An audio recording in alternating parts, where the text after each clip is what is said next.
لا حول ولا قوة إلا بالله العلي العظيم. أعوذ بالله من الشيطان الرجيم. بسم الله الرحمن الرحيم. الحمد لله الذي خلق فسوى والذي قدر فهدى والذي أخرج المرعى.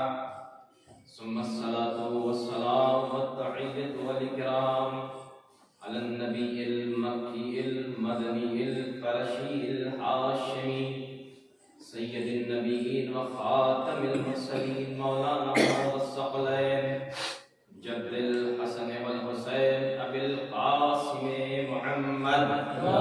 اللهم صل على محمد وآله الطيبين الطاهرين المعصومين المظلومين المنتجبين المنتخبين ولعنة الله على أعدائهم أجمعين من يومنا هذا إلى قيام يوم الدين. أما بعد، فقد قال الله تعالى في القرآن المجيد وقوله الحق. بسم الله الرحمن الرحيم. واخفض لهما جناح الذل من الرحمة. صلى الله عليه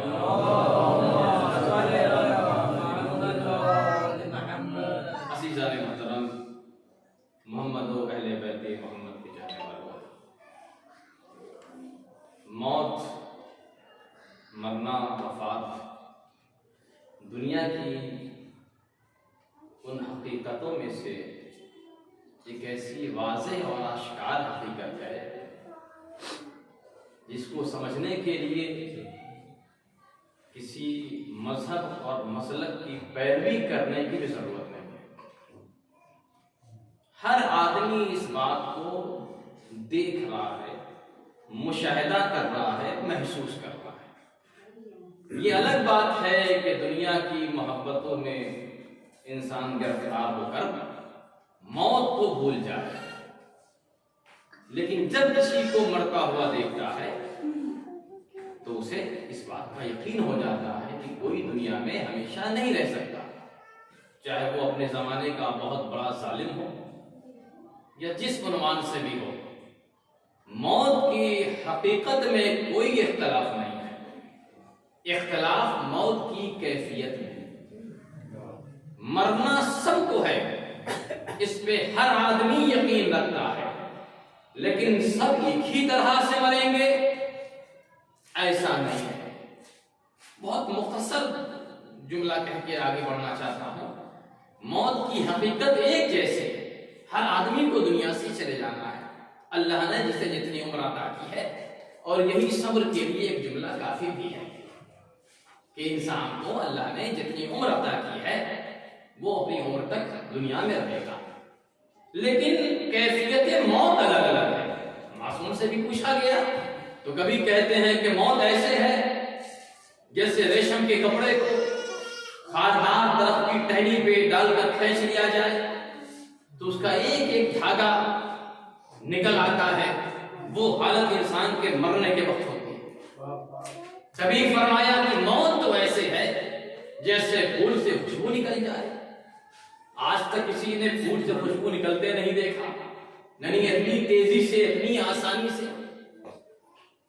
تو موت کی کیفیت الگ الگ ہے. ایک جملہ اس بات کو واضح کرنے کے لیے کہ موت کی کیفیت کیسی ہوگی، جس کی زندگی جیسے گزرے گی اس کی موت ویسے ہی آئے گی. صلوات پڑھتے ہیں. چونکہ ایک ماں کا انتخاب ہوتا ہے، حالانکہ اور دوسرے عزیزوں کے لیے وہ دوسرے رشتہ دار کو عنوان سے ہیں، لیکن سب سے قریبی رشتہ جو ہوتا ہے، جو ہمارے یہاں اسلام میں بھی اس بات کا لحاظ رکھا گیا ہے. ورنہ میت کے حوالے سے جو واجب اور اہم چیزیں ہیں، اور ایک بات یاد رکھیے گا، ہمارے درمیان جو چیزیں ضروری ہیں انہیں ہمیں صحیح طور پہ انجام دینا چاہیے. نہ پتا ہو تو سیکھ لینا چاہیے. مستحبات میں کمی ہو جائے اور چیزوں میں ہو جائے تو اس میں کوئی حرج نہیں ہے، لیکن جو چیزیں واجب ہیں انہیں ہم پوری طور سے اچھے طور سے ادا کریں. میت کے حوالے ساری چیزیں واجب نہیں ہیں، لیکن جو اہم چیزیں جو واجب ہیں جیسے کسی کا انتقال ہو تو غسل دینا واجب ہے، کفن پہنانا واجب ہے، قنوت کرنا، جو نمازیں پڑھا کرتا تھا اور سجدے کی حالت میں جو 7 چیزیں زمین پہ ہوتی تھی، ان 7 چیزوں پر کافور ملنا واجب ہے، مستحب نہیں، واجب اسے قنوت کہتے ہیں۔ کفن پہنانا واجب ہے، نماز پڑھنا واجب ہے اور دفن کرنا واجب ہے۔ تنہا میت کے حوالے سے جو واجب اور اہم چیزیں ہیں وہ واجب کفائی ہیں، یعنی تمام مسلمانوں پہ واجب ہے۔ اگر کوئی ایک ایسا کام کر لے تو باقی پہ اب واجب نہیں ہے، اور اگر کسی نے نہیں کیا تو سب گرفتار ہوں گے۔ لیکن تمام واجب میں سب سے بڑی ذمہ داری ولی کی ہے، وارث کی ہے، یعنی اگر کوئی غسل دینا چاہتا ہے تو جو اس کا بیٹا ہے اس سے پوچھ لے، کفن پہنانا چاہتا، چونکہ ذمہ داری بیٹی کی اصل ذمہ داری، اس کا مطلب ہم نہیں سمجھ سکے۔ شریعت یہ بتانا چاہتی ہے، اسلام ہم سے یہ پیغام یہ پہنچا رہا ہے ہم تک کہ دیکھو بیٹا جو ہے صرف جائیداد اور پیسے میں وارث نہیں ہے، بلکہ بیٹا نیکیوں کا بھی وارث ہے۔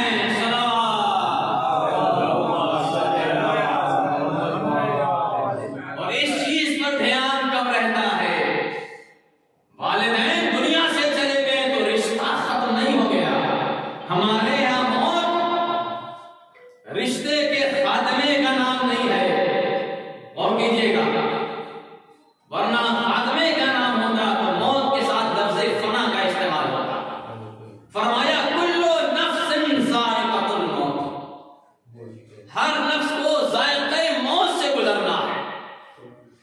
مسئلہ فنا کا ہوتا تو ایصال ثواب کی کیا ضرورت ہے؟ قرآن خوانی کا کیا فائدہ ہے؟ پیغمبر اسلام کہتے ہیں قبرستان جاؤ، اپنے والدین کی قبر پہ بیٹھو، ان کے لیے دعائے مغفرت کرو، سورہ انا انزلنا پڑھو، قرآن کی تلاوت کرو۔ اگر رشتہ ختم ہو گیا تو قبروں کی زیارت کا مطلب کیا ہے؟ نیکیوں سے یاد کرنے کا مطلب کیا ہے؟ ایصال ثواب کا مطلب کیا ہے؟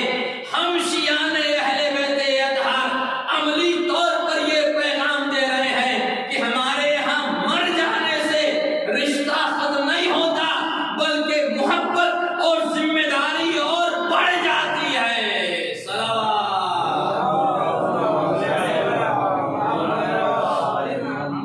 اولاد کی ذمہ داری والدین کے مرنے کے بعد بڑھ جاتی ہے۔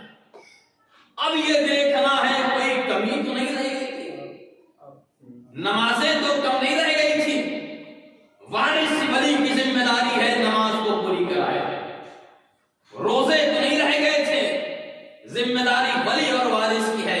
یہ جائیداد تقسیم کرنے کے بارے میں بعد میں سوچے، پہلے ماں باپ کے حقوق کو ادا کرے، اور جب یہ حقوق ادا ہوں گے تو احترام کی آخری حد ہے والدین کا احترام۔ غور کیجیے گا، ایسے تو اللہ موسیٰ سے کہہ رہا ہے کہ جاؤ فرعون سے بھی اخلاق سے بات کرو، یہ مذہب اہل بیت ہے کہ یہاں دشمنوں سے بھی کہا گیا ہے حسن سلوک سے بات کرو، اخلاق سے بات کرو۔ لیکن قرآن میں جو اس آیت کی میں نے تلاوت کی ہے، والدین کے احترام کی حد کو بیان کیا، یعنی اتنا احترام پھر کسی کے لیے بیان نہیں کیا گیا۔ قرآن میں 2 ہی جگہ یہ لفظ آئی ہے، وقفز کی 2 جگہ لفظ آئی ہے۔ ہمارا فریضہ یہ ہے کہ اگر سامنے والا مومن ہے، اہل بیت کا چاہنے والا ہے، مسلمان ہے، تو احترام سے پیش آئے، غیر مسلم ہے تب بھی اخلاق سے پیش آئے، لیکن کہیں اس طریقے سے احترام کو بیان نہیں کیا۔ توجہ کیجیے گا، اعتماد کے حوالے سے گفتگو ہے، جس طریقے سے اللہ نے 2 جگہ پر بیان کیا قرآن میں۔ ایک پیغمبر اسلام کو حکم دے رہا ہے وَخْفِضْ لِلْمُؤْمِنِينَ، اے میرے نبی جائیے تبلیغ کی راہوں میں تو مومنین کے لیے اپنے شانوں کو جھکا دیجیے۔ ایک حکم اللہ کا اپنے لیے ہے کہ میرے لیے سر کو سجدے میں رکھ لو، یہ حکم خاص ہے خدا کے لیے، لیکن پیغمبر کو اللہ حکم دے رہا ہے مومنین کے لیے اپنے کاندھوں کو جھکا دیجیے، یہ احترام، محبت، شفقت اور یہ اخلاق کے پیغمبر۔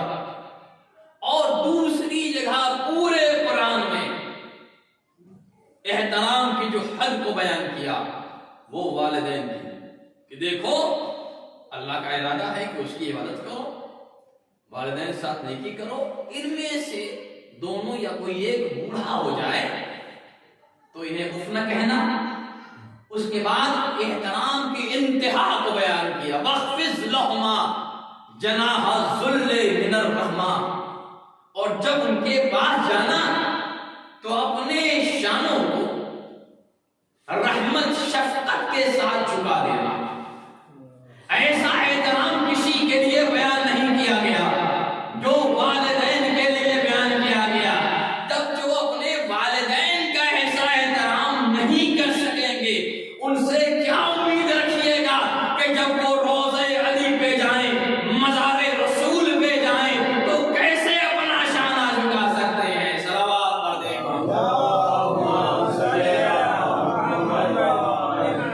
احترام بتایا ہے کہ جب اپنے والدین کے پاس جاؤ تو اپنے شانے کو رحمت کے ساتھ جھکا دو۔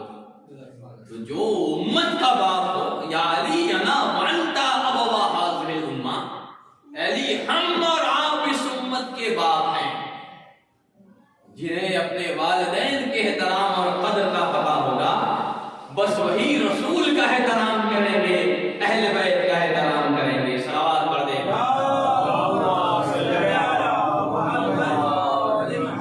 اور دیکھیے اللہ کی جتنی صفات ہیں وہ آج تک معین نہیں ہو سکے کہ اللہ کے صفات کتنے ہیں، ہر صفت قابل غور ہے۔ تبھی معصوم نے فرمایا کہ ہم تمہیں ایک بہت بڑا ٹاپک اور موضوع دے رہے ہیں سوچنے کے لیے، وہ کیا ہے؟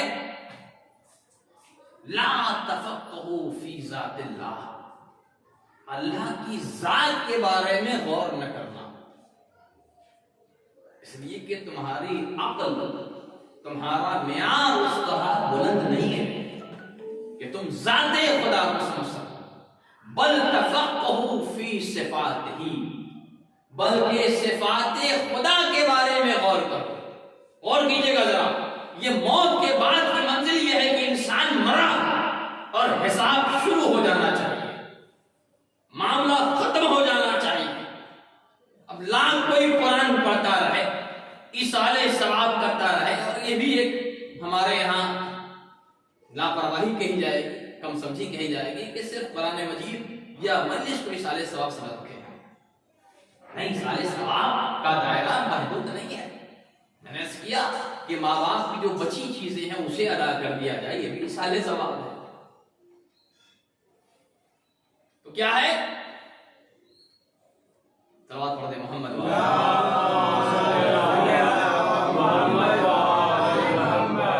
یہاں میں یہ عرض کر رہا تھا کہ انسان جب دنیا سے جا رہا ہے تو کہا کہ اب یہاں سے سارے معاملے بند ہونے چاہیے، اس لیے کہ زندگی اللہ نے 70 سال دی، 80 سال، 90 سال، 100 سال اس نے اپنی مرضی کے اعتبار سے گزار دی، دیندار بن کے رہا یا بے دین بن کے رہا۔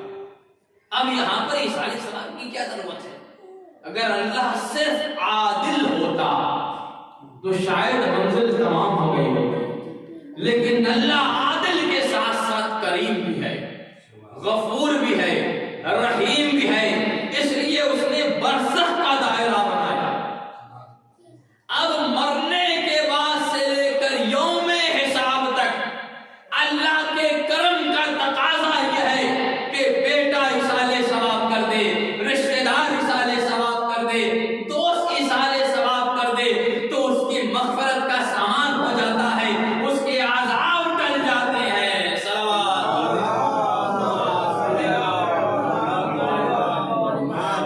رشتہ ختم نہیں ہوا، اب یہ روحی رشتہ ہے، یہ ایمانی رشتہ ہے، اور اولاد کے لیے بڑی سخت منزل ہے ماں باپ کے مرنے کے بعد۔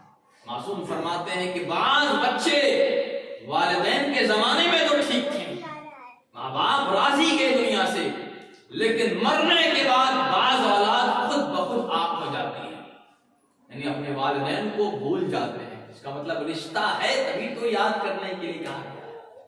اور بعض اولادیں ایسی ہیں کہ والدین کی زندگی میں ناپسند تھیں اور والدین کو آپ کے زمرے میں تھیں, ناگوار تھے والدین کے لیے, لیکن مرنے کے بعد انہیں ہوش آیا. جب یہ نعمت سلب ہو گئی تو انہوں نے توبہ کیا, والدین کے لیے نیک کام کیے, ان کی باقی چیزوں کو پورا کیا, تو خود بخود روح والدین جب خوش ہو جاتی ہے تو وہ کامیاب ہو جاتے ہیں اور خدا کے نزدیک پسندیدہ ہو جاتے ہیں. صلوات پڑھتے ہیں.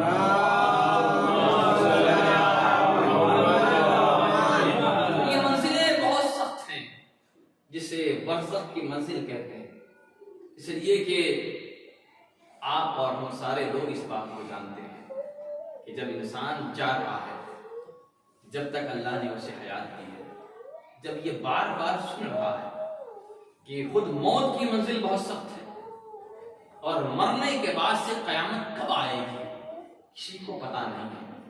اتنے دنوں تک خدا کا عذاب اگر کسی کے شامل حال ہو جائے تو تھوڑی دیر بھی اسے برداشت کرنا آسان نہیں ہے.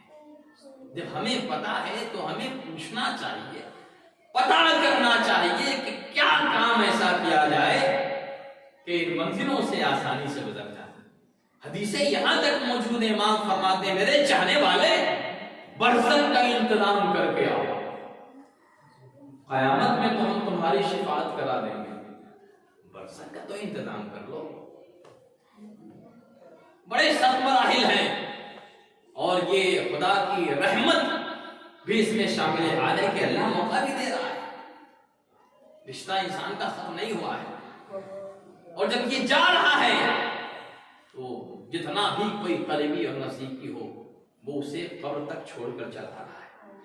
اس کے ساتھ یا تو اس کے نیک کام ہیں یا اہل بیت کی خالص محبت ہے. توجہ کیجیے گا, یہ خطابت کے جملے نہیں ہیں. جب انسان قبر کی منزل تک پہنچتا ہے تو اس کی آسانی کے لیے کچھ چیزیں آتی ہیں جن میں ایک نور نماز ہے.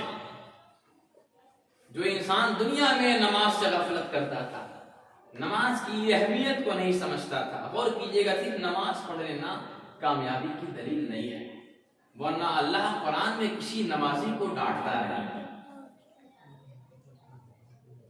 صاف صاف خدا کر ویل للمصلین الذین, افسوس ہے, ویل ہے, عذاب ہے نمازیوں پر. الذین هم فی صلاتہم ساہون, جو نماز تو پڑھتے ہیں لیکن ہلکا سمجھتے ہیں. ہلکا ہونے کی ایک علامت بتا دے رہا ہوں, بالکل خالی ہے, وقت ہے, ارے پڑھ لیں گے شام تک نماز کا ٹائم ہے, یہ نماز کو ہلکا سمجھنا ہوگا. اور کی جگہ ایک مثال میں پیش کر رہا ہوں. پھر کون سے نمازی کامیاب ہے؟ قد افلح المؤمنون الذین فی صلاتہم خاشعون. ہر نمازی کامیاب نہیں بلکہ وہ نمازی کامیاب ہے جس کی نماز میں خشوع ہو, اللہ کا خوف ہو, اللہ کا احترام ہو, خدا کے لیے ہو, بس وہی نماز کامیاب ہے. تو ایک نور نماز قبر میں اترتے ہی آپ کی وحشت دور کرنے کے لیے پہنچا, جسے ہم اہمیت نہیں دے رہے تھے, وہ نماز کا نور آئے. پاشی امام سے روایت ہے, زکات کا نور آ جائے گا, خیرات, زکات, یتیموں کی پرورش, جو بھی نیک کام انفاق آپ نے کیا. اس کے بعد روزے کا نور آئے گا, عبادات کا نور آئے گا, اور پانچویں منزل پر آسمان کی طرف سے, بلندی کی طرف سے, یہ جملے ہیں, ایک ایسا نور آئے گا جو ان تمام نوروں پہ بھاری ہوگا, اس کی روشنی سب سے زیادہ ہوگی. امام سے پوچھا ان کے چاہنے والے, مولا یہ کیسا نور ہوگا جس کی روشنی تمام انوار سے زیادہ ہوگی؟ امام نے فرمایا وہ ہماری ولایت و محبت کا نور ہوگا.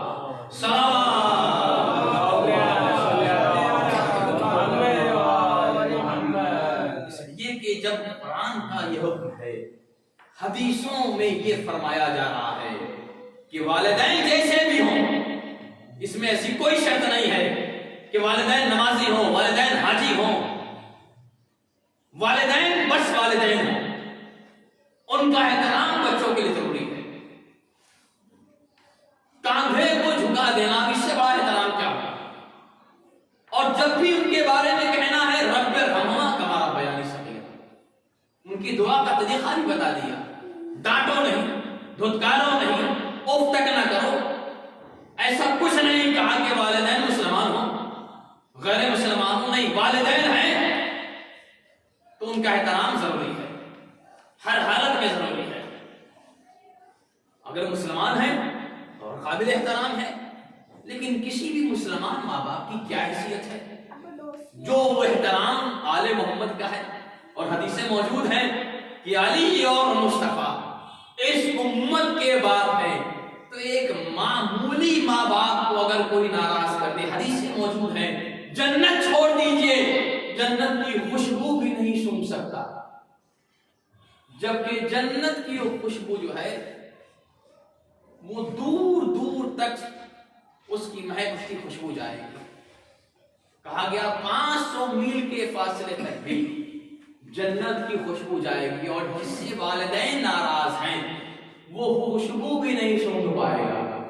تو جنت میں جانے کی بات چھوڑ دیجیے، مسلمانوں کو یہ بات کیوں سمجھ میں نہیں آتی کہ ایک عام ماں باپ بھی اگر ناراض ہو جائے تو جب تک یہ راضی نہیں، اللہ راضی نہیں، کسی عمل کا کوئی فائدہ نہیں۔ نماز پڑھتے رہیے، روزہ رکھتے رہیے، حج کرتے رہیے، طواف کرتے رہیے، عمرہ کرتے رہیے، اگر ماں باپ گھر میں بیٹھے راضی نہیں تو اللہ راضی نہیں۔ وہی بات تو ہم آپ کے سامنے کہہ رہے ہیں، نمازیں پڑھتے رہیے، روزے رکھتے رہیے، حج کرتے رہیے، اگر مصطفیٰ راضی نہیں، علی راضی نہیں، زہرا راضی نہیں، تو کوئی عمل فائدہ نہیں پہنچائے گا۔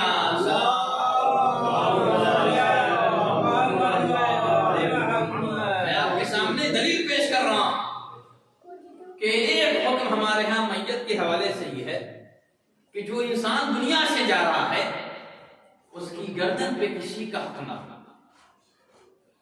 دیکھیے، انسان سے برائیاں خطا ہوتی ہیں اور ہر خطا کی توبہ بھرپائی الگ الگ ہے، ہر خطا کی بخشش شب قدر میں نہیں ہوتی۔ توجہ کیجیے گا میرے جوان، جس طریقے سے دنیا میں ہمارے اصول بنے ہوئے ہیں کہ فلاں چیز سے یہ چیز نجس ہو جائے تو اس کے پاک کرنے کا طریقہ الگ ہے، ہر چیز کا طریقہ بنا ہوا ہے۔ آپ نے اگر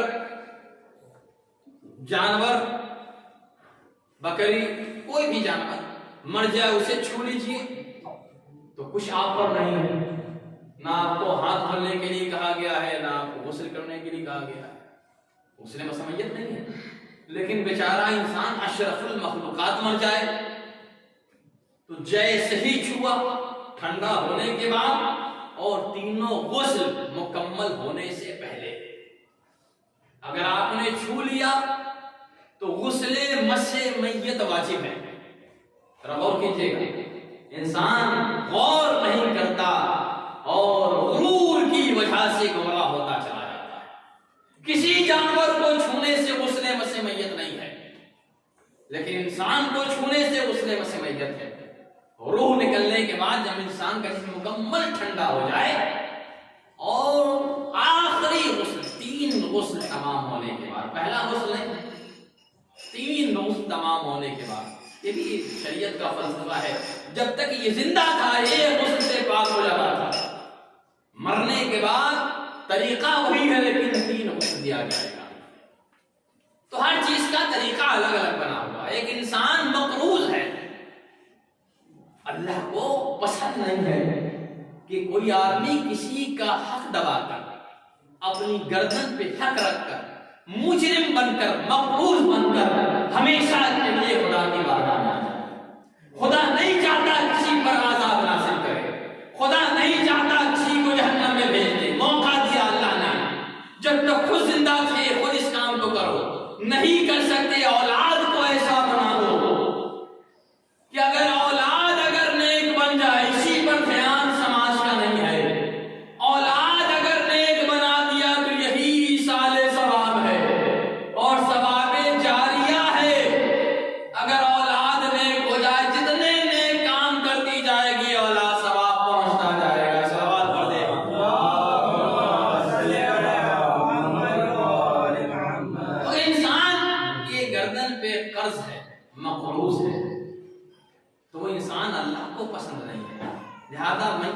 جنازے کے لیے یہ حکم ہے کہ اس کی گردن پہ کسی کا قرض نہ ہو، اور اگر لاپرواہی کی وجہ سے یا امکانات نہ ہونے کی وجہ ایسا کر جائے تو وارث کی، عزیزوں کی، دوستوں کی پہلی ذمہ داری یہ ہے کہ اس قرض کو جلدی سے ادا کر دیا جائے۔ پیغمبر اسلام ایک جنازے میں گئے، پیغمبر جب جاتے تھے جنازے میں کچھ باتیں پیغمبر ضرور پوچھا کرتے تھے۔ ان میں سے ایک بات یہ ہے کہ پوچھتے تھے کہ میت کی گردن پہ کوئی حق تو نہیں ہے۔ جیسے پیغمبر کسی سے ملاقات کرتے تھے تو 2-3 سوال ضرور کرتے تھے کسی اجنبی مسافر سے، تمہارا نام کیا ہے؟ نام اگر صحیح نہیں ہوتا تھا تو نام صحیح کرتے تھے۔ پوچھتے تھے کہاں سے آئے ہو، کس مقصد سے آئے ہو، پریشانی تو نہیں ہے؟ تو پیغمبر کا کیا کام کرتے ہو؟ ویسے ہی پیغمبر جنازے میں جاتے تھے تو ایک سوال ضرور کرتے تھے کہ یہ مرنے والا مقبوض تو نہیں ہے؟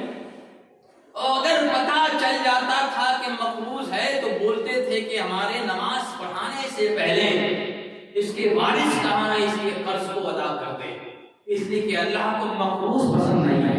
ایک جنازے میں پیغمبر گئے اور جانے کے بعد پیغمبر نے پوچھا تو کسی نے کہا یا رسول اللہ اس کے گردن پہ قرض ہے۔ پیغمبر نے کہا میں نماز نہیں پڑھاؤں گا جب تک کہ اس کا قرضہ ادا نہ ہو جائے۔ یوں تو تاریخ اسلام میں بڑے بڑے مالداروں کے نام مل جائیں گے، فلاں صاحب بہت بڑے مالدار تھے، بہت سخی تھے، بہت غنی تھے۔ تاریخ اسلام یہ کہتی ہے پیغمبر نے جب یہ کہا کہ میں نماز نہیں پڑھاؤں گا جب تک کہ اس کا قرض ادا نہ ہو جائے، چاروں طرف سناٹا چھایا ہوا تھا۔ علی ابن ابی طالب آگے بڑھے، یا رسول اللہ میں ضمانت لیتا ہوں کہ میں اس کے قرض کو ادا کر دوں گا۔ تب پیغمبر نے نماز پڑھائی اور پیغمبر نے یہ اصول قائم کر دیا اگر مقروض ہے تو اس کی نماز جنازہ بھی درست نہیں ہے۔ توجہ کیجیے گا، اگر کوئی ایک عام مسلمان کا بھی قرض لیے ہے تو نماز جنازہ درست نہیں ہے۔ اب جس نے اہل بیت کے حق کو غصب کیا ہو اس کی نماز کیا درست ہوگی؟ تاریخ اٹھا کر دیکھ لیجئے، جس نے اہل بیت کا قرض ادا کر دیا، حق ادا کر دیا، وہ مدائن میں بھی مرا تو علی خود چل کے گئے اور نماز پڑھا دی، لیکن کتنے مقروض مدینے میں مر گئے، علی نماز میں نہیں گئے۔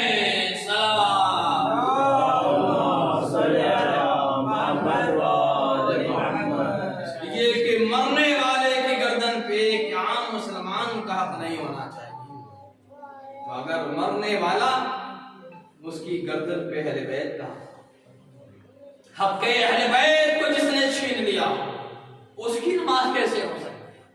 پیغمبر نے یہ اصول قائم کیا تھا سمجھنے والوں کے لیے۔ پیغمبر کا عمل، پیغمبر کی سنت کافی ہے۔ تو ماں کے حوالے سے ایک بات آپ کے سامنے عرض کرنا چاہتا ہوں، اور وہ آخری بات کہ کیا کیا جائے کہ قبر کی منزل ہمارے لیے آسان ہو جائے۔ پیغمبر اسلام کے پاس ایک آدمی آیا اور کہا یہ بتائیے کہ میں انفاق کرنا چاہتا ہوں، من ابر، میں کس کے ساتھ سب سے زیادہ نیکی کروں؟ فرمایا الا امک، اپنی ماں کے ساتھ نیکی کرو۔ آج ہم پوری دنیا کی میں گھوم جاتے ہیں اور بعض لوگ والدین پر ہی توجہ نہیں کرتے۔ کہا الا امک، پھر سوال کیا اس کے بعد کس کے ساتھ سب سے زیادہ نیکی کروں؟ فرمایا الا امک۔ پھر تیسری بار سوال کیا من ابر یا رسول اللہ، میں کس کے ساتھ سب سے زیادہ نیکی کروں؟ فرمایا الا امک۔ پھر چوتھی بار کہتا ہے من ابر یا رسول اللہ، فرمایا الا ابیک۔ 3 بار فرمایا اپنی ماں کے ساتھ نیکی کرو، اور جب چوتھی بار سوال کیا تو کہا اپنے باپ کے ساتھ نیکی کرو۔ صلوات پڑھ دے۔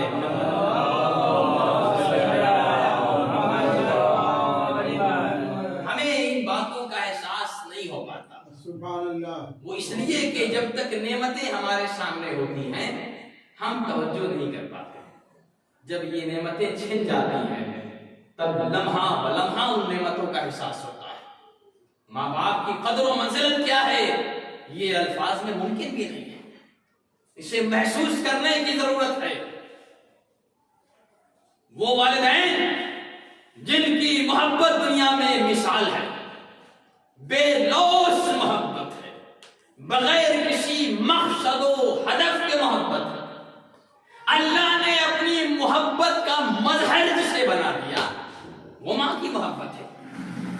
پیغمبر اسلام ایک جنگ کے بعد تشریف لائے مسجد میں اور جہاد کے فضائل بیان کرنے شروع کر دیے کہ اگر کوئی انسان جہاد میں جائے اللہ کے لیے اور شہید ہو جائے تو خون کا پہلا قطرہ زمین پہ گرنے سے پہلے اس کے گناہ معاف ہو جاتے ہیں، سوائے ان گناہوں کے جو اس کی گردن پہ ہے، یعنی مقروض ہے وہ نہیں معاف ہونے والے، جو حقوق العباد ہیں، باقی گناہ معاف ہو جائیں گے۔ ایک جوان اٹھا کہ یا رسول اللہ مجھے افسوس ہے کہ میں اس ثواب کو حاصل نہیں کر سکتا، میں بہت تڑپتا ہوں، بے چین ہوتا ہوں کہ میں بھی جہاد کروں، جوان ہوں، طاقتور ہوں، اس ثواب کو میں بھی حاصل کر لوں۔ کہا یہ کیسے، کیوں نہیں ایسا تم کر سکتے ہو؟ ہر جوان یہ کام کر سکتا ہے۔ کہا یا رسول اللہ میرے گھر میں ایک میری بوڑھی ماں ہے اور وہ بیمار رہتی ہے، لہذا میں اس کی خدمت میں لگا رہتا ہوں، میرے پاس وقت نہیں ہے کہ میں کیسے اسے چھوڑ کر جہاد میں چلا جاؤں، اس لیے کہ وہاں ٹائم لگتا ہے اور ہر وقت ضرورت ہے خدمت مادر کی۔ پیغمبر نے جو سنا تو فرمایا کہ تمہارا ایک رات اپنی ماں کی خدمت میں رہنا، توجہ کیجیے گا، ایک رات اپنی ماں کی خدمت میں رہنا 70 سال جہاد سے زیادہ اس کا ثواب ہے۔ صلوات پڑھ دیں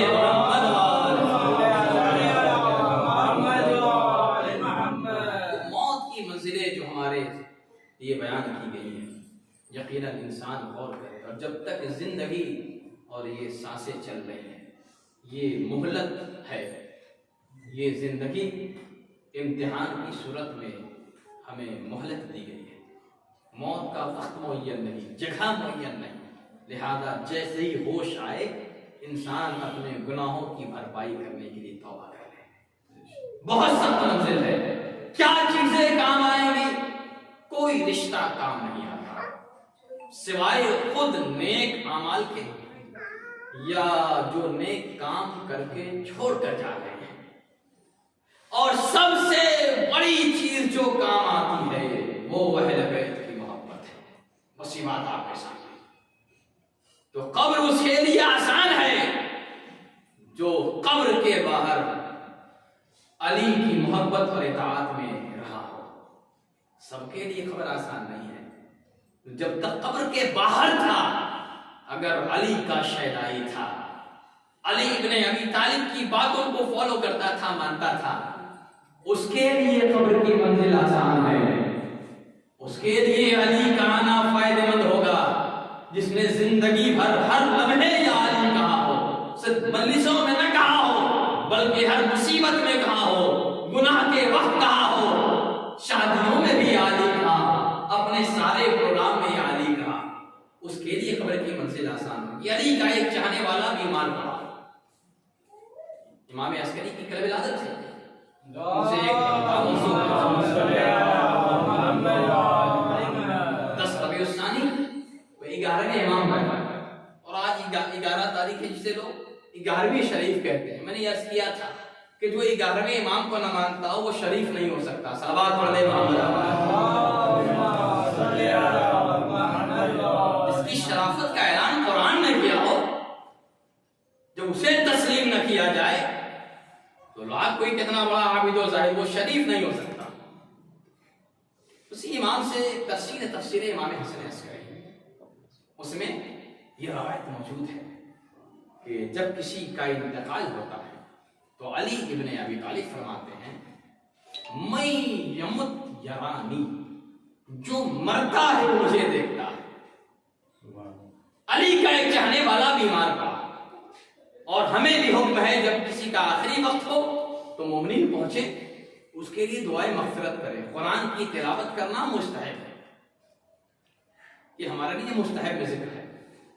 مولا کائنات پہنچے، دیکھا وقت آخر ہے، علی کا خاص چاہنے والا ہے لیکن موت سے گھبرا رہا ہے، بے چین ہے، تڑپ رہا ہے، آنکھیں بند ہیں۔ علی ابن ابی طالب سامنے بیٹھ گئے، اس کے ہاتھوں کو اپنے ہاتھ میں لیا اور کہا حارث کیوں پریشان، کیوں بے چین؟ جیسے ہی مولا کائنات کے ہاتھ کو اپنے ہاتھ میں محسوس کیا، آنکھوں کو کھول دیا، کہا یا علی، آپ ہی نے اور رسول نے جو موت کی کیفیت کو بیان کیا ہے، جو موت کی منزلوں کو بیان کیا، میں اس کی وجہ سے خوفزدہ ہوں۔ توجہ کیجیے گا، موت اور برزخ اور قبر کی منزل میں کیا چیزیں ہمارے کام سب سے زیادہ آنے والی ہیں۔ کاش ہم اس پہ توجہ کر لیں تو بہت سارے گناہوں سے بھی بچ جائیں۔ مولا نے کہا کہ کیوں ڈر رہے ہو؟ کہا موت کی منزل سے ڈر رہا ہوں، قبر کے سوال و جواب سے ڈر رہا ہوں، قبر کے عذاب سے ڈر رہا ہوں، برزخ کی منزل سے ڈر رہا ہوں۔ فرمایا اے حارث حمدانی، کیا تمہارے دل میں میری محبت نہیں ہے؟ حارث نے کہا یا علی، کائنات میں آج تک آپ کے علاوہ کسی سے محبت کیا ہی نہیں، میرے دل میں صرف آپ کی محبت ہے۔ فرمایا اے حارث، پھر تمہیں گھبرانے کی کوئی ضرورت نہیں، میری محبت بعض روایت میں 100 مقام اور بعض میں 70 مقام پہ کام آئے گی، جس میں اے حارث میں کچھ اہم چیزیں بتا دے رہا ہوں۔ مرتے وقت میری محبت کام آئے گی، قبر میں سوال و جواب کے وقت میری محبت کام آئے گی، محشر میں جب اٹھائے جاؤ گے میزان کے وقت، حساب و کتاب کے وقت میری محبت کام آئے گی، اور پلے صراط سے گزرتے وقت میری محبت کام آئے گی۔ حارث نے جب یہ سنا کہا یا علی، جب آپ ہر جگہ محبت کی وجہ سے اس طرح سے ہمارے ہاتھوں کو تھام لیجیے گا تو اب ہمارے دل میں اب کوئی خوف نہیں ہے کہ موت ہم پہ آ جائے یا ہم موت پہ جا پڑے۔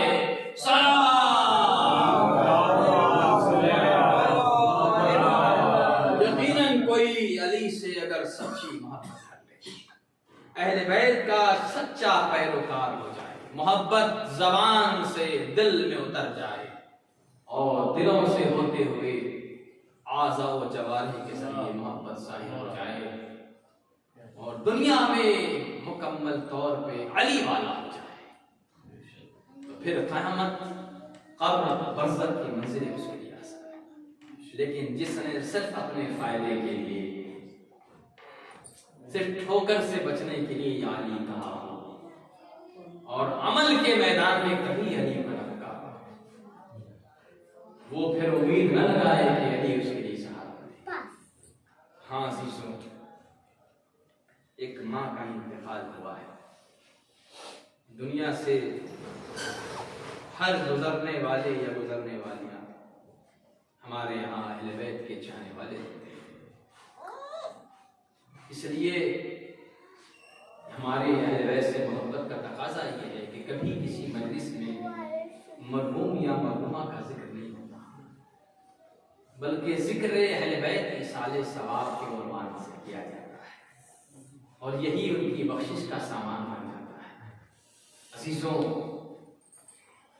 یقیناً میں کبھی یہ نہیں کہتا کہ کوئی اپنے ماں باپ کو بھلا دے، ماں باپ ایسا رشتہ ہی محبت کا ہے کہ بیٹا اولاد نالائق بھی ہو تو جب مصیبت پڑتی ہے تو ماں باپ یاد آ جاتے ہیں، ماں باپ بھولنے والے چیز نہیں ہے۔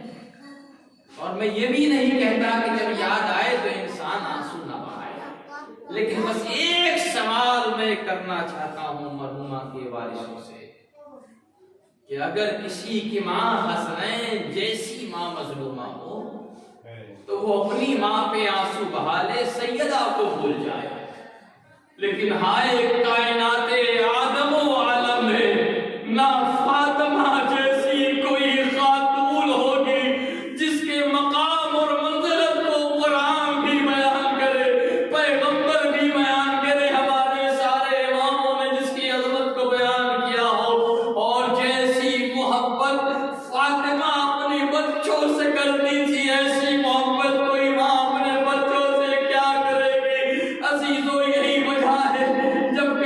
کسی ماں کی مجلس ہوتی ہے تو فاطمہ زہرا کی مصیبت یاد آ جاتی ہے، اور جب زہرا کے مسائب بیان ہوتے ہیں تو وارثوں کو تسلی ہو جاتا ہے۔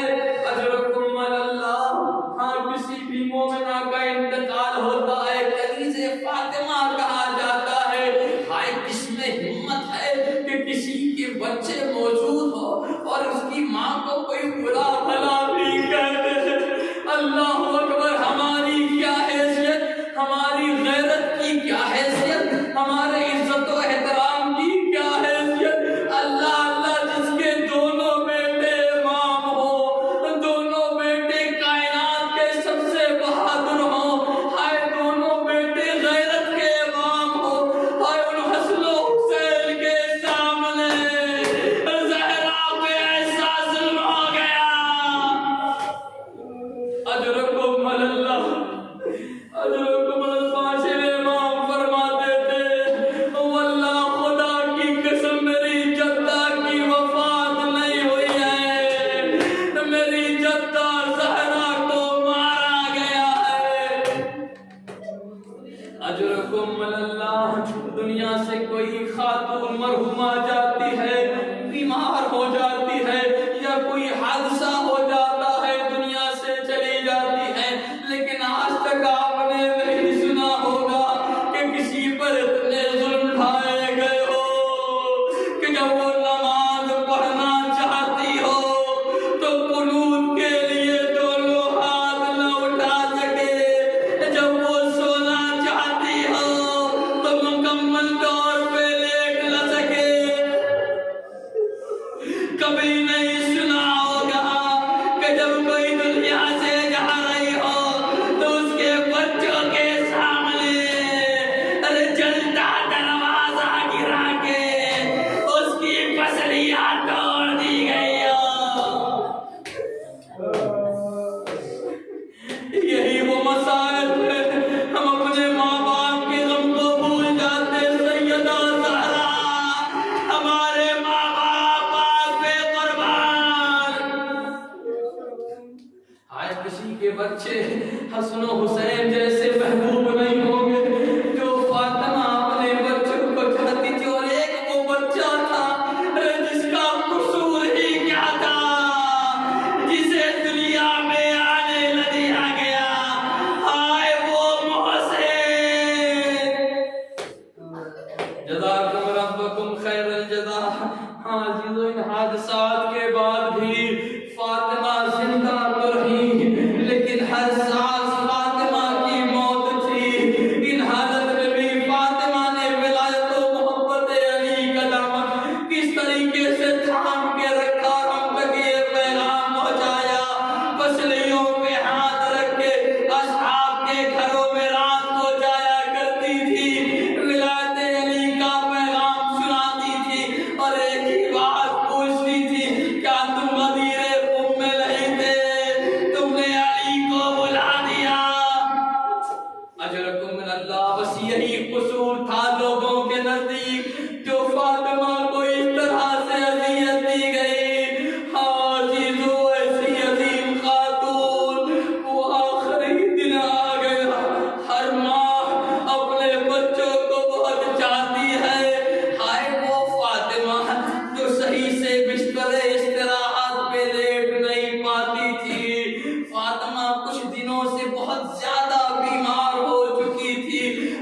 اجرکم اللہ.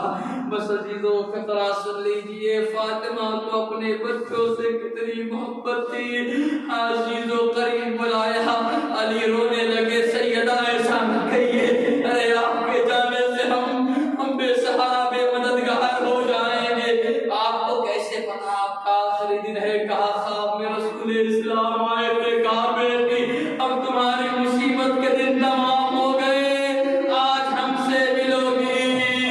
والی سن کر رونے لگے. کہا بتائیے آپ کی کیا خواہشیں ہیں؟ ایک جملہ کہا, یا علی جب سے میں آپ کے گھر آئی ہوں میں نے کوشش کیا ہے ہر لمحہ کہ کہیں بھی آپ ناراض نہ ہو سکے, لیکن یا علی اگر کوئی کوتاہی ہو گئی ہو فاطمہ کو معاف کر دیجیے گا. علی رونے لگے.